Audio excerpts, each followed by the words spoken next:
Oi, pessoal! Olha, hoje a gente mergulha num filme brasileiro que, nossa, fez história, mas talvez não esteja tanto assim no radar de todo mundo, né? Amor Maldito, lá de 1984. A gente tem aqui umas fontes bem legais que ajudam a entender não só a história do filme em si, mas, tipo, todo o climão da época, o contexto, o impacto que ele teve. E olha, não foi fácil pra ele. Então a ideia aqui é sacar por que esse filme é tão importante, sabe? Ver o pioneirismo dele, a coragem de tocar nos assuntos bem delicados naquele Brasil dos anos 80. E o ponto de partida já é forte pra caramba. A direção, Adélia Sampaio. Foi a primeira mulher negra, gente, a dirigir um longa-metragem de ficção no Brasil.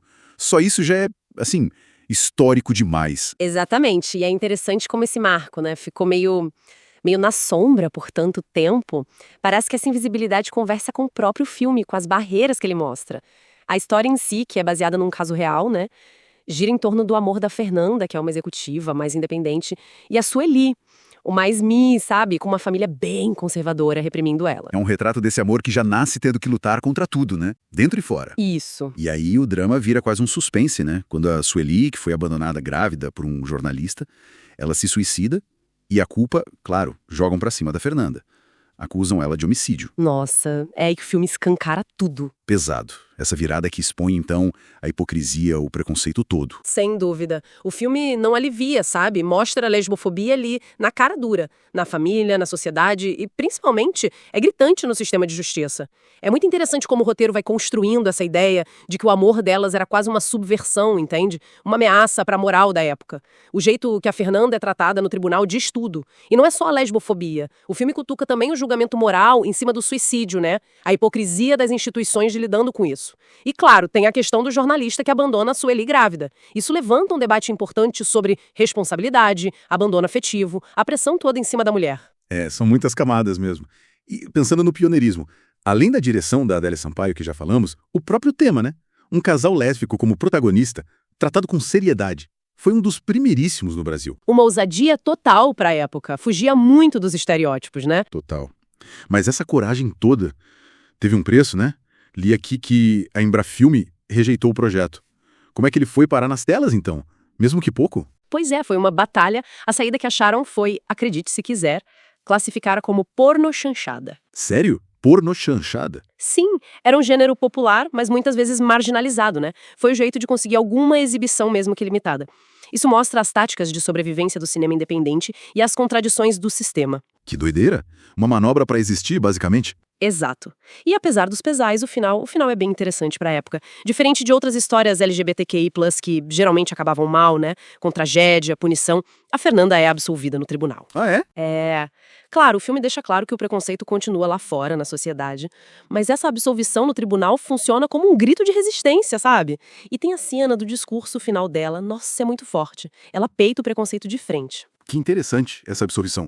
Quase uma reparação dentro da história, né? Mesmo que a realidade fosse outra. E felizmente parece que mais recentemente, tipo de 2010 pra cá, começou um movimento para resgatar o filme, resgatar a Adélia Sampaio também, reconhecer o lugar deles na história do nosso cinema, cinema negro, cinema LGBTQIA+. Sim, um reconhecimento tardio, mas muito necessário. Parece que a gente está corrigindo uma falha da nossa própria memória cultural, né? Exatamente. Então, pra gente ir fechando, Amor Maldito é, sem dúvida, uma obra-chave. Pelo pioneirismo gigante da Adélia Sampaio, pela coragem de botar na tela o amor lésbico e uma crítica social tão direta naquele Brasilzão repressor dos anos 80. Com certeza. É um marco contra a lesbofobia, pela representatividade. Mostrou um relacionamento com complexidade, sem medo de expor as dores e as violências, e isso continua super relevante, né? Totalmente. E aí fica a reflexão para quem tá ouvindo a gente. Se a gente pensar na ousadia que foi Amor Maldito lá em 1984, como será que as histórias sobre relacionamentos LGBTQIA+, evoluíram de lá pra cá no cinema, na mídia brasileira? E será que alguns desafios que o filme mostra, tipo aquele preconceito mais velado ou mesmo institucional, será que eles ainda ecoam hoje em dia?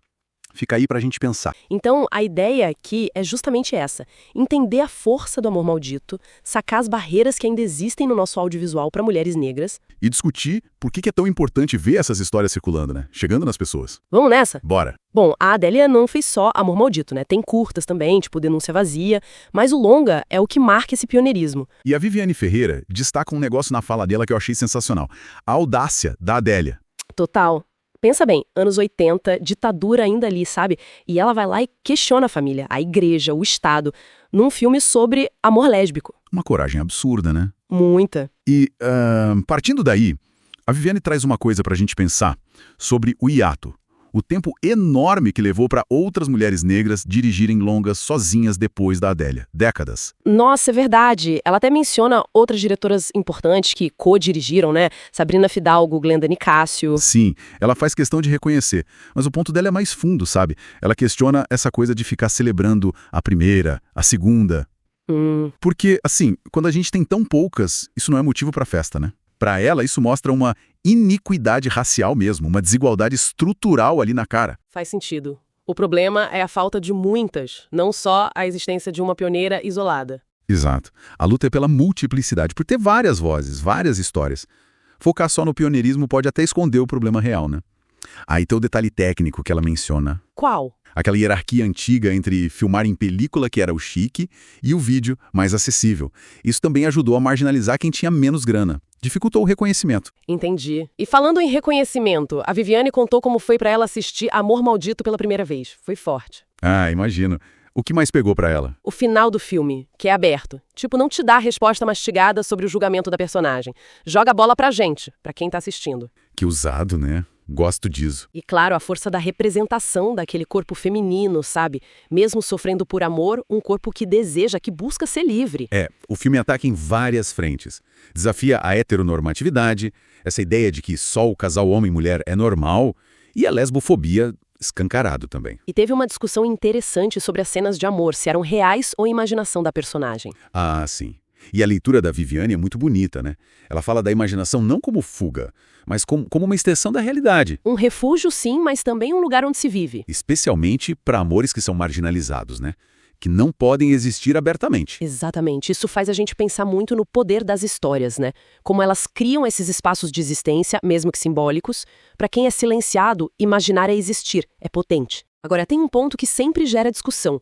O elenco de Amor Maldito é majoritariamente branco. Como a Viviane Ferreira explicou isso, pensando no que a própria Adélia falou? Parece uma contradição, né? Mas a Viviane coloca no contexto. Ditadura militar, as redes de contato que a Adélia tinha na época, e ela lembra que a Adélia circulava em meios de esquerda, onde, naquele momento histórico, a pauta da luta de classes muitas vezes passava na frente da questão racial. Entendi. O foco talvez fosse encontrar atrizes corajosas para bancar a história, dadas as circunstâncias? Isso. E essas dificuldades de fazer o filme já conectam com o desafio de fazer ele chegar no público, né?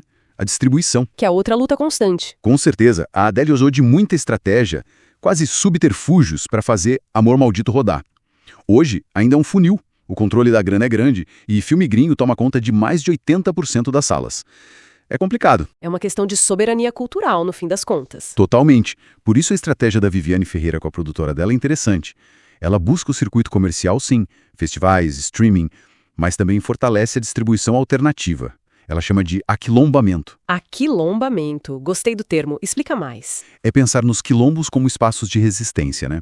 Então, é levar os filmes para cineclubes, coletivos, escolas, pontos de cultura, lugares que historicamente já abraçam o cinema negro, feminista, LGBTQIA+. Ah, entendi. É criar um circuito próprio, mais direto com o público que se interessa por essas narrativas. Fugir um pouco do sistema tradicional. Exatamente. Buscar autonomia, né? Construir esse diálogo. Fica muito nítido, então. O pioneirismo da Adélia é inegável, a força de Amor Maldito também, mas a luta das cineastas negras por espaço, por grana, por reconhecimento, continua firme e forte. Continua. E como? E aí acho que fica uma reflexão final pra gente, né? Além de celebrar e resgatar essas histórias como a da Adélia, que ficaram tanto tempo escondidas... O que mais a gente pode fazer? Pois é. Como é que nós, enquanto público, sociedade, instituições, podemos ajudar a criar jeitos de garantir que essas histórias circulem sempre? Que sejam debatidas, valorizadas, como a gente desafia de verdade as estruturas que tentam silenciar essas vozes? Uma pergunta importante. Pra gente pensar sobre o nosso papel nisso tudo, né? Em construir um cenário mais justo, mais diverso. Exatamente. Fica aí a provocação.